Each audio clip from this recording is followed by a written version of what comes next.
বিশ্ব রাজনীতির বহুদিনের অস্থিরতা পরমাণু অস্ত্র কেন্দ্রিক।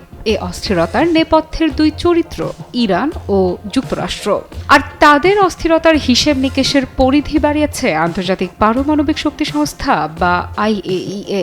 সংস্থাটির দেয়া পরমাণু বিষয়ক তথ্যের ভিত্তিতে মধ্যপ্রাচ্যের মানচিত্রে আগুন লাগাতে প্রস্তুত মার্কিন যুক্তরাষ্ট্র ও তার দোসরেরা।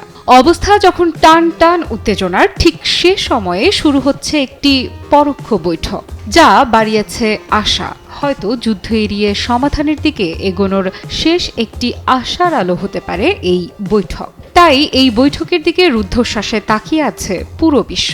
কি সিদ্ধান্ত আসতে পারে এ আলোচনায়, সেই হিসেব মেলানোর ব্যস্ততায় সময় পার হচ্ছে বিশ্ব রাজনৈতিক অঙ্গনের ধীর লয়ে। এমন সময় এলো বৈঠকের বিষয়ে ঘোষণা। তীব্র অপেক্ষার পর জানা গেল বৈঠকের বিষয়ে বেশ কিছু তথ্য। কি দর্শক, আপনিও আর অপেক্ষা ধরে রাখতে পারছেন না? চলুন জেনে আসি বিস্তারিত। টানা সপ্তমবারের মতো বেস্ট টিস্যু পেপার ব্র্যান্ড হিসেবে স্বীকৃতি পেয়েছে বসুন্ধরা টিস্যু। ওমানের রাজধানী মাস্কাটে ইরান ও যুক্তরাষ্ট্রের প্রতিনিধিদের মধ্যে শুরু হওয়া উচ্চ পর্যায়ের বৈঠক মধ্যপ্রাচ্যের অস্থির রাজনৈতিক পরিবেশে এক গুরুত্বপূর্ণ কূটনৈতিক উদ্যোগ।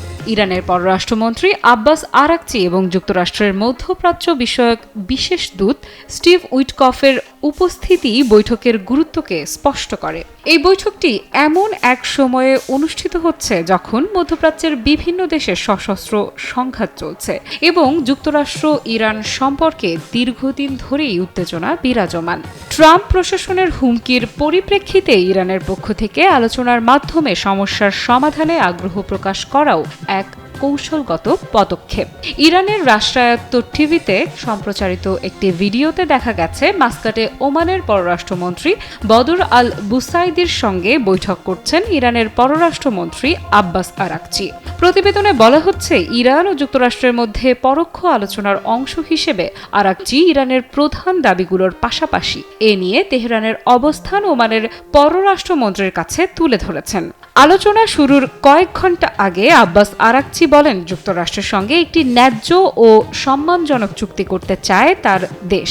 তিনি বলেন, আমাদের লক্ষ্য হলো সমান অবস্থান থেকে একটি ন্যায্য ও সম্মানজনক চুক্তি করা। যদি অপরপক্ষ একই অবস্থান থেকে আসে, তাহলে আশা করা যায় প্রাথমিক একটি বোঝাপড়া তৈরি হবে। এতে দুই পক্ষের আলোচনার পথ খুলে যাবে। আব্বাস আরাকচির বক্তব্যে স্পষ্ট, ইরান ন্যায্যতা ও সম্মানের ভিত্তিতে চুক্তি চায়, যা ইঙ্গিত করে তারা একতরফা চাপের মুখে নতি স্বীকারে রাজি নয়, বরং পারস্পরিক সমঝোতার ভিত্তিতে সমতা ও সংবেদনশীলতার সঙ্গে একটি দীর্ঘস্থায়ী সমাধানে পৌঁছাতে আগ্রহী। ইরান ও যুক্তরাষ্ট্রের উচ্চ পর্যায়ের প্রতিনিধিদের মধ্যে আলোচনার খবর শোনা যাচ্ছিল কিছুদিন ধরেই। তবে শুরুতে কোথায় এই আলোচনা হবে তা জানা যাচ্ছিল না।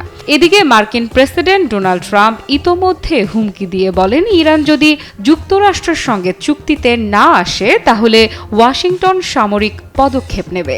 যুক্তরাষ্ট্রের পক্ষ থেকে সামরিক হুমকি প্রদানের বিষয়টি আলোচনার ইতিবাচক পরিবেশকে বিঘ্নিত করতে পারে।